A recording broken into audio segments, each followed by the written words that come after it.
2, 4, ice damage bonus. How do your skill levels look? Why are all your assists at level 1 for every single character, except for the ones where you are forced to have it at level 5 because of Mindscapes? Even on Caesar, the one character that is literally based around that. God damn it, yeah, you hate stunning. Factually, you do. And Leica on FM, I suppose. So, why do you have 500 for you overcoming? You have not spent your stuff since 2 days. You have 2,100 here. Play your game. Play the game in the first place. You have 10 million Dennies. You are completely broke. You said that you wanted some pull advice. I can give you pull advice, but I want to ask you, what do you want to pull with in the first place? You need currency to pull with, right? You have Nangong Yu, you have skipped Adia. Honestly, it's fine. You have all other relevant characters as far as I can see. Which signatures do you have? Okay, we're gonna check that after. How do your skill levels look? Oh, hell no, man. What the fuck, man? Stunners. Assist to 12. So what you are gonna do first is you're gonna go to every single one of your stunners. And what you're gonna do is you're gonna get your assists to level 12. It is literally plus 50% days if you do that. Assists are extremely valuable on stunners and more important than, for example, her basic. That being said, you do not have signature. You're running 4-piece Freedom Blues. If you play with Mibibi, I personally would still prefer Phaethons on her, but you can do Freedom Blues, it's fine. Especially with Mibibi, it might be better because she's very disorder reliant. On other characters, it depends on how you play. So, you're running 2-piece Phaethons and normally prefer attack AP, that is all pretty fine. Your AP is looking okay, your AM is just as it should be without signature, so that is good. 3, 2, or 5. You have 5 attack subs. Okay, so you're running triple attack, which you can do, right? Your attack in general is pretty good. However, I think you are better off... Wait, you were at 53, right? That is too much. Depends on the team you play in. I think you're actually better off doing this.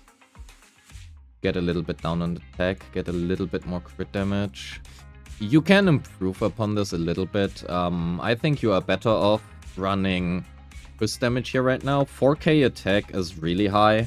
You don't need 4k. You can go up to 3.8. After that, it loses quite a bit of value depending on the teams you play in. And I think at this point, you're probably better off running like fist damage in slot 5 and try to fish for more attack subs. Vivian, 483, that is looking good. Yeah. Ice damage bonus. Okay, no. I retract my statement. Factually, AP is important on her. Yes. But running the wrong main stat is worse. So please lose 8 AP here and instead get that attack. It's okay. Sorry, 9. You can lose 1 AP roll here. It is okay. Just please do not run an off-element main stat. That is not worth it ever. So, that being said, whether you run attack or ether damage, arguably ether damage is slightly better. The main problem that most Vivians have is that you give up a lot of attack subs in favor of AP, which means that her attack generally is pretty low, which means that attack percent for most people as a main stat is gonna be better than ether damage bonus. That being said, please do not run ice damage, do not run electric damage, do also not run physical damage. That being said, 75 and 6, that's okay. You want more attack. Your attack subs are relatively low again, but you run like attack here. You also want pen ratio rather than fire damage. Unless, wait, did you skip lighter? You skipped lighter, okay. In that case, fire damage is okay. The main problem is this. You don't want a woodpecker. So, for Evelyn. You are looking, I mean, you know that you're looking for 75% crit rate in stat screen. I don't have to tell you that. You want to run a 4-piece Astral Voice or Puffer Electro. Or even Hormone Punk is also fine, right? Just don't run 4-piece Woodpecker. Especially not nowadays, especially not with Dialin in existence. And then try to aim for 3.3k plus attack in stat screen. You can go a little bit lower on the crit damage, that's okay. If you cannot hit 3.3k, because frankly you are quite far away from that, that is okay. You are not gonna die if you do that, right? It's gonna be fine. Generally, just try to get as much attack and stat screen as you can. If you hit like 3000 plus, also fine, right? Just try to hit as much as you can. That's basically it. Why is Astral Voice good on Evelynn? Well, because we now have a support set we can run on her that is not Astral Voice. We can now run 4-piece Moonlight. That is also what I would recommend for your Astra, with Evelynn specifically, right? 4-piece Moonlight. To be fair, you outside of that, if your main carry does not carry Astral Voice, another carry does not carry Astral Voice is still better on her. Otherwise, 4-piece Moonlight depends quite a lot on what you are playing, right? Otherwise, it's fine. Don't use her signature. Here, let me fix that for you. There you go, fixed. Okay, 58, 153, 4. That is not all too bad. Which team do you play her in? Do you play her with Nicole and Chengyi? Why not her signature? Because it's bad. So let's just assume you had this exact same build, right? Let's assume this was your build before. So first of all, you get 15% crit rate from Sig. Then you get 15% from Nicole.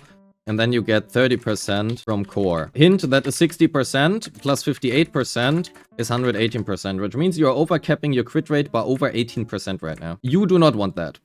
Secondly, her signature is really not good, which means we are looking at Brimstone instead. Arguably, if you don't want to do Brimstone, Cordis Germina is her best in slot weapon. However, it is really hard to build around because of the crit rate requirements. Just gives you way too much crit rate, right? Because of that, we are now a little bit better with 30% for her core plus 15% Nicole. We had 45%, which means we are still overcapping on crit rate by 1 crit rate roll. So ideally, we do want to change that. You could go for an Astral Voice, possibly. Arguably, we can just do this. Go for Astral Voice here. Take this one here. We are now at 55, 150, 36. That is very good. You can live with that. Do you run ether damage here? You do not. Perfect. Crit rate, attack, attack. Great. That is looking completely fine. You get 55% crit rate here, which means you are at 200% crit damage here, 3-6 attack, 55 crit rate, which means you are at basically 100%. That is great. I think that is a good Zujuan. Zuzu. Let's just say Zuyuan. That being said, level her EX and ult. Why are all your assists at level 1 for every single character, except for the ones where you are forced to have it at level 5 because of Mindscapes? Even on Caesar, the one character that is literally based around that. God damn it, yeah, you hate stunning. Factually, you do. And Leica on FM, I suppose. Any attacker. No, any agent ever. Don't leave their assists at level 1, right? Try to aim for 7+. Bernice, your attack is too low. Way too low. You need a lot more attack. I would also probably recommend you, because your attack is so low, to run attack percent in slot 5 rather than a pen ratio. Cause you're running Weeping Gemini, your AP is fine, right? How much attack? 3000 plus. So you are quite a lot short. The AP depends a lot, right? If you run her signature, you will have a little bit lower HP. Instead, you're gonna get damage bonus. Because you're gonna get damage bonus, pen ratio or attack percent here is usually better than like fire damage, unless you play like with this low defense bosses. In that case, fire damage can be slightly better. If you run Weeping Gemini, you're gonna get a lot of AP from this. Because you're gonna get a lot of AP from this, it is usually fine that you focus a little bit more on attack. And you can do run like whatever up here. But yeah, the 2.6k is a little bit low. Panda. 187, 3k. So first of all, you need ER on him. Not running ER makes it impossible for him to maintain the set. First of all, not only the set, but basically a lot, right? You need ER. If you don't run 2-piece ER here and ER in slot 6, you cannot maintain his buff. Keep in mind, this one lasts for 25 seconds, right? Buff duration, 25 seconds. Then you have your ER here, which is 2.8, right? So 2.8 per second. So if you do this, this would be 28 energy per 10 seconds, which would be fine. However, you have to keep in mind, this does not mean that you can maintain the buff, because you need 60 energy. So if you divide 60 by 2.8, which is the ER that you have, you are at 21.4 seconds. That means that you can have 100% uptime on his EX buff. However, arguably, and that is the problem with Astral Voice, which a lot of people don't really realize, a lot of people say that he can maintain Astral Voice all by himself. Astral Voice has 15 seconds. Repeated triggers reset the duration. But just with this, you cannot maintain it. Which means you would need to be reliant on this. But to be able to maintain Astral Voice all by himself, you need to play really well. Is he able to? Yes. Will most people be able to do that? No.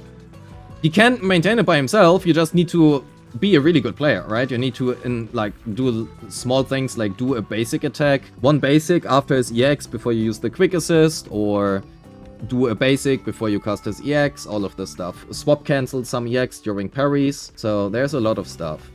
Otherwise, just as Duo said, you need another teammate with another quick assist. And then, of course, there are also some other things like miasma shields, right? They give energy back. So that is also something you have to keep in mind. You have to keep in mind that you start with 40 energy, all of that stuff, right? So there are a lot of if-elses. But point being, if you want to maintain the buff, you do need energy regeneration in basically both slots. Otherwise, you are gonna be a little bit short on having 100% uptime on this. That being said, you also don't want crit damage here. You would want attack. 3k, that is looking much better. Perfect. 2-4, you are around 700 attack short. I would recommend you to run probably Weeping Gemini first to be able to even have any amount of reasonable attack. And otherwise roll better substats. You need a lot more attack. 60, 131 attack, electric range, crit damage. You are looking for attack. You want to run attack, ideally. If you run Starlight Engine, you might want to keep crit damage here, but you're usually, basically in every team, better off running attack in slot 5 and 6. Slot 4 depends a little bit. I think triple attack is BIS for most weapons, with some exceptions. If you run a crit rate weapon, I think crit damage was slightly better, but it's small difference. Otherwise, level the skills a little bit more, right? At least the dash is maxed. Caesar doesn't exist, Pulchra doesn't exist, and that guy is not F'd. Level the skills as well, otherwise you do have 50% crit rate at least. So, you run AM and Steam Open, fair enough. I don't think I have more feedback for you. It is, a lot of the stuff for you boils down to, first of all, you can fix a lot of stuff by fixing your skill levels. You give up a lot of free damage and, more importantly, a lot of free days by not having your assists leveled. So please do that first and foremost.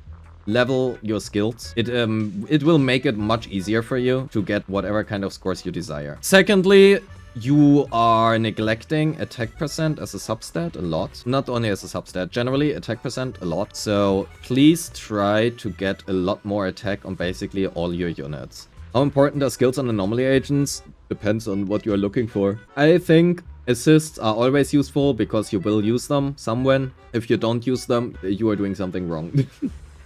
But it's just 3 days, and if there's one thing, okay, to be fair, with Nangang Yu, that's a difference. But most anomaly teams really want like 3 stun windows if possible, and you don't get that with like level 1 assists. If we look at your things, it was fine, right? But you can get quite a bit higher scores if you just level your skills first. Level your skills and then also try to get more attack. For some reason, all of your attack of all your other units went into your Yeshongguang.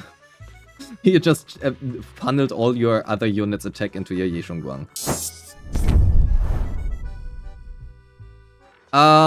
Your resource management was good. Your disc rolls were okay. Your builds were honestly not that great. I'm gonna give you a C for that, actually. Basically all assists at level 1. You skipped units. Honestly fine. I personally think Adia is just a little bit too strong to be skipped, but if you don't like her, you know, it's whatever. So, S. DA scores, given your builds, they were fine. I think you could improve upon them. And Overworld Agent is D. I will give you an A- because the build part here is gonna... But it's fine. The Overworld Agent joint doesn't matter for the rating, right? Please build your units. Not in terms of like disc rolls, because that is RNG, but in terms of your skill levels. That is also basically all the feedback I've had for you, right? There you go. It's an A-. I'm quite sure you can improve upon this quite a bit. That being said, thank you so much for submitting your account. Much appreciated, man.